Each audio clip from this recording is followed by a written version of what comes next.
Hi viewers, welcome to our channel. ప్రస్తుతం మనతో పాటు దాము బాలాజీ గారు సీనియర్ జర్నలిస్ట్ ఉన్నారు. వాడితో ఒకసారి మాట్లాడదాం. సార్ నమస్కారం. సార్ నమస్తే. సార్, చావా సినిమా మహారాష్ట్రలో ఒక యుద్ధ వాతావరణాన్ని తెరకెక్కించిందని చెప్పుకోవాలి సార్. అంటే ఈ సినిమా తర్వాత చాలా మంది హిందువులు పెద్ద ఎత్తున ఔరంగజేబ్ సమాధిని తీసేయాలి, తొలగించాలని చెప్పేసి డిమాండ్లు వినిపించారు. అయితే నాగపూర్లో పెద్ద అల్లర్లు కూడా ఈ డిమాండ్స్ తో చేయడం జరిగింది, అల్లర్లు కూడా జరగడం జరిగింది. సో ఏం జరుగుతుంది మరి మహారాష్ట్రలో? మరి ఔరంగజేబ్ సమాధిని తీసేసే ఛాన్స్ ఏమన్నా ఉందంటారా? మరి చావా సినిమా రగల్చిన దీని గురించి మీరేం చెప్తారు సార్? మహారాష్ట్రలో నాగపూర్లో అల్లర్లు చోటు చేసుకున్నాయి. నిన్నంతా పెద్ద ఎత్తున అల్లర్లు జరిగాయి. నిన్న మార్నింగ్ 7:30కు మొదలయ్యి రాత్రి 11:30, 12 వరకు కూడా అల్లర్లు చోటు చేసుకున్నాయి. ముఖ్యంగా నాగపూర్లో ఉండే సెంట్రల్ నాగపూర్లో మహల్ గేట్ అంటారు, ఆ మహల్ గేట్ దగ్గర జరిగాయి. అట్లాగే మిగతా హన్సాపురి కానీ, చిట్నీస్ పార్కు, ఈ ఏరియాలంతా ఓల్డ్ బందర్ రోడ్డు ఇక్కడంతా కూడా జరిగాయి. మహల్ గేట్ దగ్గర ఒక ఔరంగజేబు దిష్టిబొమ్మను దగ్ధం చేశారని వార్తలు వచ్చాయి, ఖురాన్ని దగ్ధం చేశారని వార్తలు వచ్చాయి. కొంతేమో శివాజీ ఫోటోని దగ్ధం చేశారని, రకరకాలుగా, అంటే ముస్లింలు హిందువుల ఇవి దగ్ధం చేశారని, హిందువులేమో ముస్లింలు దగ్ధం చేశారని ఇలా వార్తలు రావడం, అల్లర్లు చోటు చేసుకున్నాయి. ఈ అల్లర్లకు ప్రధాన కారణమైతే విహెచ్పి, విశ్వ హిందూ పరిషత్ అండ్ బజరంగ్ దళ్ సమూహాలు. వీళ్ళు దాదాపు 40కి పైన వెహికల్ని ధ్వంసం చేశారు. అనేక షాపులు, ఇండ్లు, క్లినిక్స్ వీటన్నిటిని ధ్వంసం చేశారు. ముఖ్యంగా పోలీసుల్ని 30 మందికి పైన పోలీసులకి గాయాలు జరిగాయి. అందులో కొంతమంది పరిస్థితి సివియర్గా ఉందని చెప్తున్నారు. 2 డిఎస్పీలు కూడా, అర్చిత్ చందన్ అనే ఒక డిఎస్పీ, తర్వాత నికేతన్ కదం అనే ఒక డిఎస్పీ, వీళ్ళిద్దరు కూడా గాయపడ్డారు. సో దీనికి సంబంధించి అక్కడ డీజీపీ రవీందర్ సింఘాల్ కూడా మీడియాతో మాట్లాడారు. ఇప్పుడైతే అదుపులో ఉంది. 50 మంది అల్లర్లలో పాల్గొన్న 50 మందిని అరెస్ట్ చేసాం, అదుపులోకి తీసుకున్నాం. మిగతా వాళ్ళని కూడా సీసీటీవీ ఫుటేజ్ అవన్నీ పరిశీలిస్తున్నాం అని చెప్తున్నారు. అట్లాగే ఫడ్నవీస్ కూడా, దేవేంద్ర ఫడ్నవీస్ ముఖ్యమంత్రి కూడా అసెంబ్లీలో అనౌన్స్ చేశాడు. ఇదంతా కూడా చావా సినిమా తీసుకొచ్చిన ప్రభావం. ఇది ఒక ప్లాన్డ్గా జరిగింది, మేము దీన్ని అలో చేయమని చెప్పారు. అసలు వీళ్ళ డిమాండ్ ఏంటి అన్నప్పుడు, ఈ చావా సినిమా చూసి ఔరంగజేబు ఎంత దారుణంగా సంభాజీని, అంటే శివాజీ కొడుకు సంభాజీ మహారాజుని టార్చర్ చేసి అతి దారుణంగా చంపితే అతని టూంబ్ని మనం ఎందుకు పెట్టుకోవాలి అనేది వాళ్ళ డిమాండ్. అతని టూంబ్ ఎక్కడ ఉందంటే కుల్దాబాద్ అని ఉంది. 300 కిలోమీటర్ల, ఈ నాగపూర్కి 300 కిలోమీటర్ల దూరం కుల్దాబాద్. ఇది ఇంతకుముందు ఔరంగాబాద్ అనే పేరు ఉండేది, దాని తర్వాత ఛత్రపతి సంభాజీ నగర్గా పేరు మార్చారు. అట్లాగే బీజేపీ వాళ్ళు ఢిల్లీలో కూడా ఔరంగజేబ్ రోడ్డు ఉంటే దాన్ని అబ్దుల్ కలాం రోడ్డుగా మార్చేశారు. సో ఔరంగజేబ్ అనే పేరే వినపడకూడదు, అతన్ని ఎవరు పొగడకూడదు అనే డిమాండ్స్, అలాగే ఆ టూంబు ని కూడా నాశనం చేయాలి, డిమాలిష్ చేయాలనేది వాళ్ళ డిమాండ్ ప్రధానంగా. అయితే ఇక్కడ మహాయుతి ప్రభుత్వం ఉంది మహారాష్ట్రలో. మహాయుతి ప్రభుత్వం అంటే బీజేపీ, శివసేన షిండే వర్గము, తర్వాత Ajit Pawar NCP, National Congress Party, Ajit Pawar వర్గం, ఈ 3 కలిసి అక్కడ ఇది చేశారు. బీజేపీకి ఒక 12 ఎమ్మెల్యేలు షార్ట్ ఉంది. ఓన్గా గవర్నమెంట్ ఫామ్ చేయాలంటే ఇంకొక 12 కావాలి. సో ఇక్కడ రకరకాల వాదనలు ఉన్నాయి. అసలు బీజేపీనే ఈ అల్లర్లకు కారణమని ఒక వాదన. ఎందుకు అంటే ఆల్రెడీ ఎలక్షన్ల ముందు కూడా వాళ్ళు ముస్లింలకి యాంటీగా కొల్లాపూర్లో ప్రాంతంలో అల్లర్లు క్రియేట్ చేశారు. కాబట్టి ఇది దానికి కంటిన్యూషన్గా బీజేపీనే చేస్తుంది. ఎందుకు బీజేపీ చేస్తుంది అంటే ఇక్కడ శివసేన డామినేషన్ ఉంది. శివసేన అంటే కూడా శివాజీ పేరు మీద శివసేన అనే పేరు పార్టీ ఏర్పడింది. శివాజీ మహారాజ్ పేరు మీద ఏర్పడింది. చాలామంది శివుడు అనుకుంటారు, శివుడు కాదు, శివాజీ పేరు మీద ఏర్పడిందే శివసేన. శివసేన ఇప్పుడు ఉద్ధవ్ ఠాకరే, ఏకనాథ్ షిండే 2 శివసేనలుగా విడిపోయింది. అంటే శివసేనని చీల్చడంలో సక్సెస్ అయింది బీజేపీ. తన మిత్రపక్షాన్ని కూడా బీజేపీ చీల్చేసింది. సో ఇప్పుడు ఈ శివసేనను కూడా, ఏకనాథ్ షిండే శివసేనను కూడా తొక్కేసి ఆ శివరాజ్ మహారాజ్ని శివసేన నుంచి తాము లాగేసుకోవాలి అని బీజేపీ ఒక ప్లాన్ చేస్తుంది. దానికి ఈ సినిమా ఉపయోగపడింది. సో ఔరంగజేబుని వ్యతిరేకించి శివాజీ సంభాజీకి తామే ఛాంపియన్స్గా వీళ్ళు ప్రకటించుకోవడం ద్వారా శివసేనని వీక్ చేస్తే మనమే సొంతంగా గవర్నమెంట్ ఫామ్ చేయొచ్చు అనేది బీజేపీకి ఉన్న స్ట్రాటజీగా చెప్తున్నారు. అందుకే బీజేపీ వాళ్ళే దీన్ని చేయించారనేది ఒక వాదన. రెండో వాదన, బీజేపీ వాళ్ళు అలా చేయించే అవకాశం కానీ అవసరం కానీ వాళ్ళకి ఇమీడియట్గా లేదు.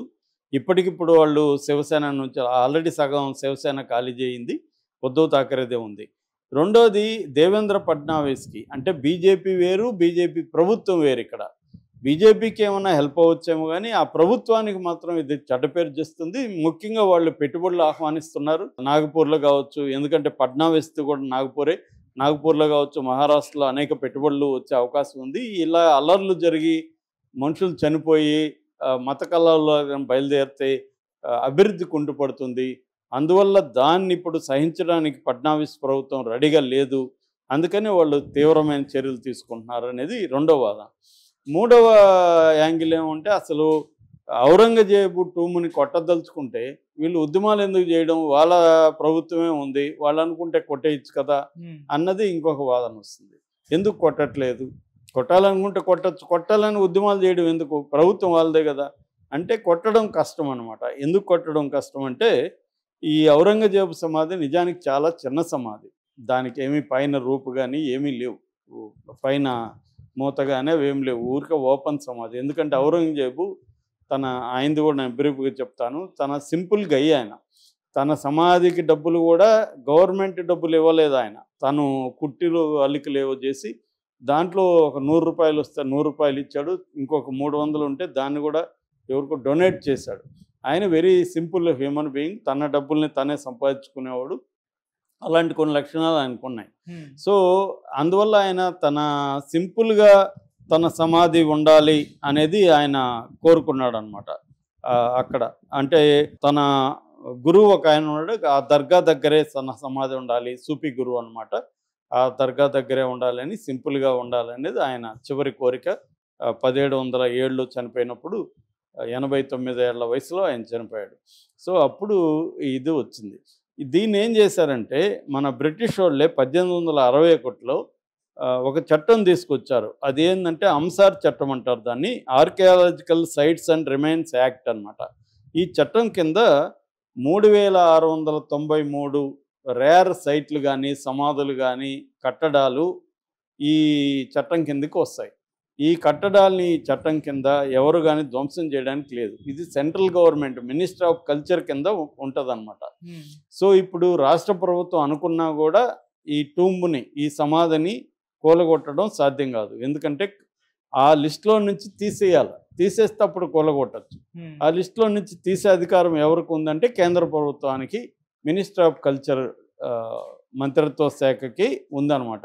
వాళ్ళు కానీ లిస్టులో నుంచి సమాధిని తొలగిస్తే అప్పుడు వీళ్ళు కూలగొట్టచ్చు. సో ఇప్పుడు ఫడ్నవీస్ ఒకవేళ కూలగొట్టాలనుకుంటే అప్పుడు కేంద్రానికి అప్పీల్ చేయొచ్చు, మీరు లిస్టులో నుంచి తీసేయండి. కేంద్రంలో కూడా వాళ్ళదే కదా ప్రభుత్వం ఉంది, వాళ్ళు అనుకుంటే తీసేస్తారు కదా. కానీ అంత ఈజీ కాదు. అందుకని ఉద్ధవ్ ఠాకరే అన్నాడు, మీరు అనుకుంటే మరి తీసేయండి, కాకపోతే ఇది చంద్రబాబుకి నితీష్ కుమార్కి చెప్పండి అని. ఎందుకంటే చంద్రబాబు నితీష్ కుమార్లు దీన్ని వ్యతిరేకించే అవకాశం ఉంది. ఇది ముస్లింలకి యాంటీగా వెళ్ళే చర్య కాబట్టి తమ రాష్ట్రాల్లో ముస్లింలు తమకు దూరం అయ్యే అవకాశం ఉందని చంద్రబాబు భయపడే అవకాశం ఉంది. నితీష్ కుమార్ కూడా బీహార్లో ఎన్నికలు వస్తున్నాయి, ఎన్నికల్లో ముస్లింలు ఓట్లు అక్కడ కూడా గణనీయంగా ఉన్నాయి. అందువల్ల నితీష్ కుమార్ నుంచి చంద్రబాబు నుంచి కూడా వ్యతిరేకత వచ్చే అవకాశం ఉంది. రెండవ యాంగిల్, మోడీకి గల్ఫ్ కంట్రీస్లో చాలా మంచి పేరు ఉంది. సౌదీ అరేబియా లాంటి దేశాల్లో కూడా హిందూ టెంపుల్స్ ఉంటున్నాయి, అలో చేస్తున్నారు. ఇప్పుడు కానీ ఇది కొలగొడితే అక్కడ నుంచి మోడీ మీద ప్రెజర్ వచ్చే అవకాశం ఉంది. ముస్లిం స్టేట్స్ కంట్రీస్ నుంచి మోడీకి ప్రెజర్ వచ్చే అవకాశం ఉంది. అందువల్ల మోడీ కానీ లేకపోతే మహారాష్ట్ర ప్రభుత్వం కానీ ఈ సమాధిని కూలగొట్టే పరిస్థితి లేదు. కాకపోతే ఈ అల్లర్లు ఎందుకు వచ్చాయి మరి అంటే, ఈ హిందూ సంఘాలు ఒక్కొక్కసారి బీజేపీ మాట కూడా క్యారీ చేయవు. ఎందుకంటే ఆర్ఎస్ఎస్ కేంద్రం నాగపూర్లోనే ఉంటుంది. ఆర్ఎస్ఎస్ కేంద్రానికి 2 కిలోమీటర్ల దూరంలోనే అల్లర్లు జరిగాయి. సో విహెచ్పి కానీ బజరంగ దళ్ కానీ ఒక్కొక్కసారి వాళ్ళు బీజేపీ మాట కూడా వినరు. బీజేపీకి హిందుత్వ అజెండా ఉంటుంది కానీ అది రాజకీయ అజెండాకి లోబడి ఉండాలి. కానీ హిందూ సంఘాలకి హిందుత్వ అజెండా ఇంపార్టెంట్, రాజకీయాలు కాదు. అందువల్ల బీజేపీకి హిందూ సంఘాలకు మధ్య కూడా ఘర్షణ వైఖరి ఉంటుంది. రెండవది ఇది రావడానికి ఇంకొక కారణం ఏంటంటే Samajwadi party MP Abu Azmi ఈయన్ని ఔరంగజేబుని విపరీతంగా పొగిడాడు. దాంతో వీళ్ళకి కోపం వచ్చింది, అది కూడా ఒక కారణం. రెండోది చావా సినిమా చూసి నార్త్ ఇండియాలో ముఖ్యంగా మహారాష్ట్రలో అనేక మంది విపరీతంగా ఏడవడం, కన్నీళ్లు పెట్టుకోవడం, సంభాజీని ఇంత దారుణంగా టార్చర్ చేసి అతని గోర్లు తీసేసి కళ్ళు తీసేసి ఇంత నీచంగా చంపాడా, ఎందుకంటే ఆ టార్చర్ సినిమా చూస్తుంటే తెలుస్తుంది. చాలాసేపు లాగారు, నాకైతే బోరు కొట్టింది. కానీ జనాలు దాన్ని ఇది చేశారు. సో అతనితో ఐడెంటిఫై అయ్యారు, వీడు ఎంత దుర్మార్గుడా ఔరంగజేబ్ అన్న ఫీల్ అయితే హిందువులకి వచ్చే అవకాశం ఉంది. సో నేను సినిమాటిక్గా చూస్తా కాబట్టి దీనికి ఇంత అవసరం ఏముంది, లాగుతున్నాడు అనిపించింది. కానీ వాళ్ళకైతే ఆ ఫీలింగ్ వచ్చింది. సో ఈ కారణాల వల్ల ఈ టూమ్ని ధ్వంసం చేయాలనుకున్నారు. కానీ టూమ్ ధ్వంసం జరగదు, ఎందుకంటే ఇందాక చెప్పిన కారణాలు. అసలు ఔరంగజేబు చనిపోయి ఎంతకాలం అయింది? 320 సంవత్సరాలు అయింది. 320 సంవత్సరాల తర్వాత అప్పుడు ఏమి జరిగిందో, అప్పుడు ఔరంగజేబు ఎవరిని ఎందుకు చంపాడు, ఇప్పుడు మనకెందుకు? అప్పుడు ఔరంగజేబు వారసులు ముస్లింలు కాదు, సంభాజీ వారసులు హిందువులు కాదు. సంభాజీ ఒక రాజు, శివాజీ ఒక రాజు, ఔరంగజేబు ఒక రాజు. మొఘలులు మనల్ని హుమయూన్ దగ్గర నుంచి పరిపాలించుకుంటూ వచ్చారు. తర్వాత వీళ్ళు అక్బర్ కావచ్చు, బాబర్ నుంచి హుమయూను, తర్వాత అక్బరు, తర్వాత జహంగీరు, షాజహాన్ తర్వాత ఔరంగజేబే 6వ మొఘల్ రాజు చక్రవర్తి. ఆయన 1618 నుంచి 1707 వరకు 49 సంవత్సరాలు సుదీర్ఘకాలం పరిపాలించాడు. ఆయన కాలంలో జీడిపి కానీ మన ప్రపంచంలోనే రిచెస్ట్ కంట్రీగా భారతదేశం ఉన్నింది. చాలా పెద్ద వయసాలని ఆయన పరిపాలించాడు. అయితే ఆయన మీద విమర్శలు ఉన్నాయి. ఆయన అంతకు ముందున్న మత పన్ను అంటారు, జిజియా పన్నుని అక్బర్ రద్దు చేశాడు. అక్బర్ కానీ, ఆ తర్వాత వచ్చిన జహంగీర్ కానీ, తర్వాత వచ్చిన షాజహాన్ కానీ వీళ్ళు కొంతవరకు లిబరల్గా ఉన్నారు. ఎందుకంటే రూరల్స్ మైనారిటీ, ప్రజలు మెజారిటీ కాబట్టి వాళ్ళు ఏం చేశారంటే మనం మెజారిటీ ప్రజలకి అనుకూలంగా ఉండాలని చెప్పి హిందూ రాణుల్ని పెళ్లి చేసుకున్నారు. హిందూ టెంపుల్స్ని డబ్బులు ఇచ్చారు, వాళ్ళకి టెంపుల్స్కి దానాలు చేశారు. తమ సామ్రాజ్యంలో కూడా మంచి పొజిషన్లో హిందూ వాళ్ళని పదవులు ఇచ్చి పెట్టుకున్నారు. అంటే వాళ్ళు ఈ దేశంలో నివసించారు, ఈ దేశంలో మింగిలైపోయారు, ఈ దేశ సంస్కృతిలో భాగంగా ఉండిపోయారు. ఆ తర్వాత వచ్చిన బ్రిటిష్ వాళ్ళు అలాగా లేరు. వాళ్ళు ఏంటంటే ఈ దేశంలో భాగంగా లేరు, వాళ్ళు మనల్ని తక్కువగా చూడడం, మన సంపదను దోచుకుపోవడం, ఇదే వాళ్ళ టార్గెట్. కానీ ముస్లిం రాజుల, ఇస్లామిక్ రాజుల టార్గెట్ అది కాదు. ఈ దేశంలో ఉండాలనుకున్నారు, ఈ దేశ సంస్కృతిలో భాగం అయ్యారు.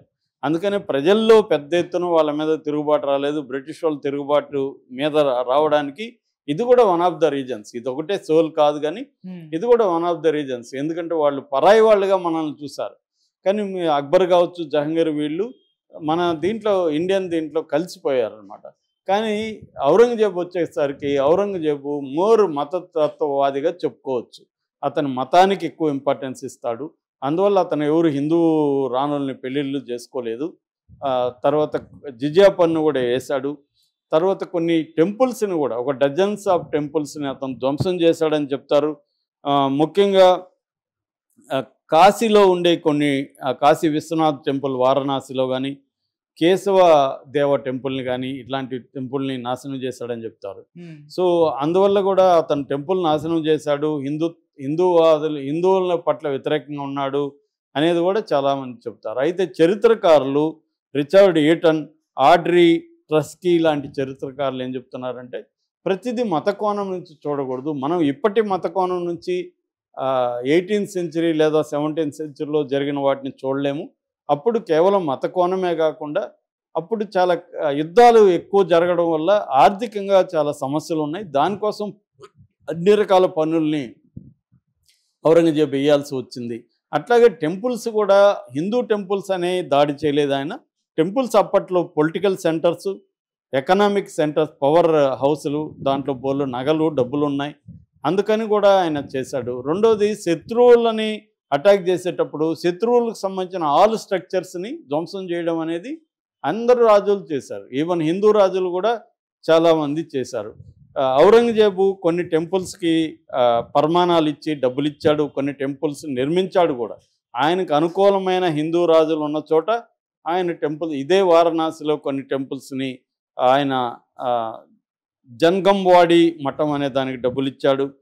తర్వాత బాలాజీ టెంపుల్ చిత్రకూట్ దానికి డబ్బులు ఇచ్చాడు. ఇలాంటివి వీళ్ళు చెబుతున్నారు. అట్లాగే హిందూ రాజులు కూడా హర్షదేవుడు అనేవాడు 12వ శతాబ్దంలో కాశ్మీర్లో టెంపుల్స్ను కూలగొట్టాడు. టెంపుల్స్ను కూలగొట్టడానికి ఒక శాఖ పెట్టి దానికి ఆధిపత్యం చేశాడు.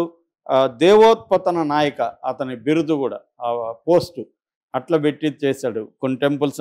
అట్లాగే 3వ ఇంద్రుడు రాష్ట్రకూట రాజు, అతను 10వ శతాబ్దంలో ప్రతీహారుల అంటే